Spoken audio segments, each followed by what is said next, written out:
ಹಗಲಲ್ಲೇ ಮಹಿಳೆಗೆ ಅಡ್ಡಗಟ್ಟಿ ಚಿನ್ನದ ಸರ ಕಳ್ಳತನ, ಬೈಕ್ನಲ್ಲಿ ಪರಾರಿಯಾದ ದುಷ್ಕರ್ಮಿಗಳು. ಆಧ್ಯಾತ್ಮಿಕ ನಗರಿ ತಿರುಪತಿಯಲ್ಲಿ ಸರಗಳ್ಳರ ಹಾವಳಿ ಹೆಚ್ಚಾಗಿದ್ದು, ವಿಶ್ವವಿದ್ಯಾಲಯ ಪೊಲೀಸ್ ಠಾಣೆ ವ್ಯಾಪ್ತಿಯಲ್ಲಿ ವೃದ್ಧೆಯೊಬ್ಬರ ಕುತ್ತಿಗೆಯಿಂದ 36 ಗ್ರಾಂ ಚಿನ್ನದ ಸರವನ್ನು ಕಸಿದುಕೊಂಡು ಕಿಡಿಗೇಡಿಗಳು ಪರಾರಿಯಾಗಿದ್ದಾರೆ. ಮುನಿರೆಡ್ಡಿ ನಗರದ ನಿವಾಸಿ ಪಾರ್ವತಿ ಎಂಬುವರು ತಮ್ಮ ಮಗಳ ಮನೆಗೆ ಹೋಗಿ ವಾಪಸ್ ಬರುವಾಗ ನಿರ್ಜನ ರಸ್ತೆಯನ್ನು ಬಳಸಿದ ದುಷ್ಕರ್ಮಿಗಳು ಇದ್ದಕ್ಕಿದ್ದಂತೆ ದಾಳಿ ನಡೆಸಿ ಸರವನ್ನು ದೋಚಿದ್ದಾರೆ. ಸಂತ್ರಸ್ತೆ ಸಹಾಯಕ್ಕಾಗಿ ಕೂಗಿಕೊಂಡರೂ ಸ್ಥಳೀಯರು ಬರುವಷ್ಟರಲ್ಲಿ ಕಳ್ಳರು ಬೈಕ್ನಲ್ಲಿ ನಾಪತ್ತೆಯಾಗಿದ್ದಾರೆ.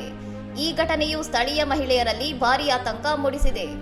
ಕೂಡಲೇ ಎಸ್ವಿ ವಿಶ್ವವಿದ್ಯಾಲಯ ಪೊಲೀಸರಿಗೆ ದೂರು ನೀಡಲಾಗಿದ್ದು, ಪೊಲೀಸರು ಸ್ಥಳೀಯ ಅಪಾರ್ಟ್ಮೆಂಟ್ಗಳ ಸಿಸಿಟಿವಿ ದೃಶ್ಯಾವಳಿಗಳನ್ನು ಪರಿಶೀಲನೆ ನಡೆಸುತ್ತಿದ್ದಾರೆ.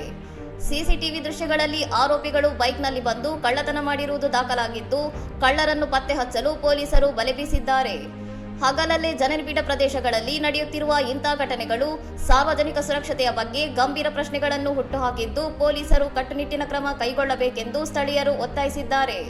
ಇನ್ನಷ್ಟು ಸುದ್ದಿಗಳಿಗಾಗಿ ನೋಡ್ತಾ ಇರಿ ಸೌರಂ ಟಿವಿ.